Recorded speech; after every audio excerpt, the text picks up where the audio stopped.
शिक्षा विभाग के द्वारा खंड स्तर पर गीता महोत्सव को मनाते हुए श्रीमद् भागवत गीता के श्लोकाचारण की प्रतियोगिता आयोजित की गई। चरखी दादरी जिले के गांव मिसरी स्थित राजकीय वरिष्ठ माध्यमिक विद्यालय में इस प्रतियोगिता का आयोजन किया गया, जिसमें 150 विद्यार्थियों के द्वारा भाग लिया गया। श्लोकाचारण करते हुए प्रतिभागियों के द्वारा बड़े ही शानदार तरीके से श्लोक सुनाए गए, तो साथ ही उनका अर्थ भी समझाया गया। स्कूली बच्चों के द्वारा श्रीमद् भागवत गीता के श्लोकों को सुनाते हुए जहां भारत के गौरवपूर्ण इतिहास की जानकारी दी गई, तो साथ ही वर्तमान में सांस्कृतिक शिक्षा को अपनाते हुए अपने जीवन को बेहतर बनाने के बारे में भी बताया गया। प्रतियोगिता में अलग अलग स्कूलों से पहुंचे रिसोर्स पर्सन के द्वारा निर्णायक मंडल की भूमिका निभाई गई और विद्यार्थियों को उनके शानदार प्रदर्शन पर बधाई भी दी गई।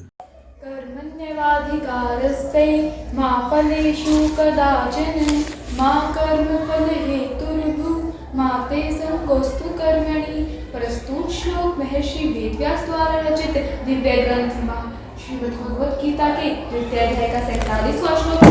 जब कुरुक्षेत्र की पावन भूमि पर युद्ध के लिए तैयार हुए अर्जुन अपने सामने अपने प्रिय भाइयों, गुरुजनों एवं सगे संबंधियों को देखते हैं, तो वह युद्ध से पीछे हटने लगते हैं एवं माधव से कहते हैं, हे कृष्ण, यह कैसी लीला है। जिन गुरुओं के चरणों में मैंने अपना शीश रखा, जिनसे मैंने बाण चलाने सीखे, अरे जिन भाइयों के साथ मैं बचपन से खेला हूँ, मैं उन्हीं का वध करके कुरुक्षेत्र को अपने ही वंश की शमशान भूमि नहीं बना सकता केशव। अर्थात मैं युद्ध नहीं कर सकता माधव, मैं युद्ध नहीं कर सकता।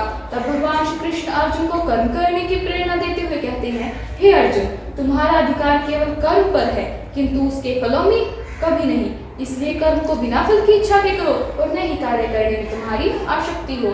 इस श्लोक के माध्यम से भगवान श्री कृष्ण अर्जुन को कर्म करने की प्रेरणा देते हुए कहते हैं, हे अर्जुन, हे पार्थ, इस धरती पर तो मनुष्य का जन्म ही कर्म करने के लिए होता है। क्षत्रिय का तो प्रथम धर्म ही है युद्ध करना।